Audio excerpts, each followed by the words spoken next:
I'm going to tell you how they're confused with all this evidence, and it's the same reason that many of us are lost even though we got evidence. Such a neighbor and say, you got evidence. If you just really pay attention to your life and you just really look around, you can tell that God is with you even though you don't see him. Listen, you're preaching better than they shout. I'll say it one more time. If you just really pay attention and not let your issues overwhelm you, you can honestly say that even though I can't feel him, I know he's here somewhere, because there ain't no way in the world I would still be alive after going through all I went through in my own mind. Somebody is helping me. Oh, God, I want you to mess with your neighbor and say, neighbor, somebody got to be helping me.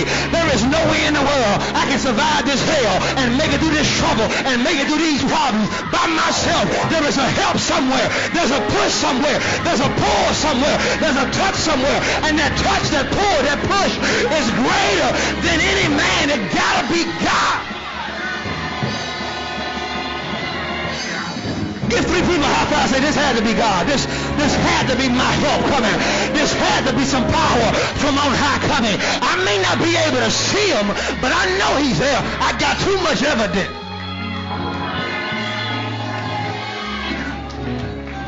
How do you have all this evidence and they're still confused? I'm gonna tell you why they're confused even with evidence, and this is why some of us are depressed right now. The reason they are confused with evidence is because they have allowed the trauma of their present problem to eclipse the truth concerning their past promise. They should back that thing up. They missed it. You said it too fast.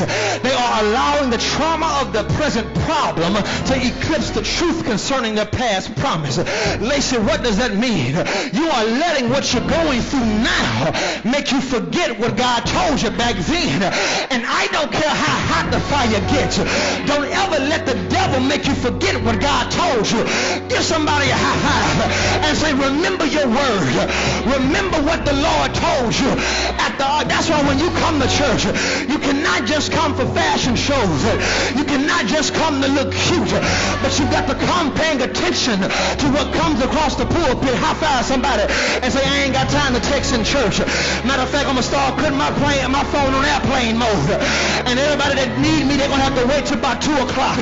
Because I'm trying to hear something from God. Because God is trying to tell me something that's going to get me ready for something I ain't even seen yet. Somebody shout, remember your word.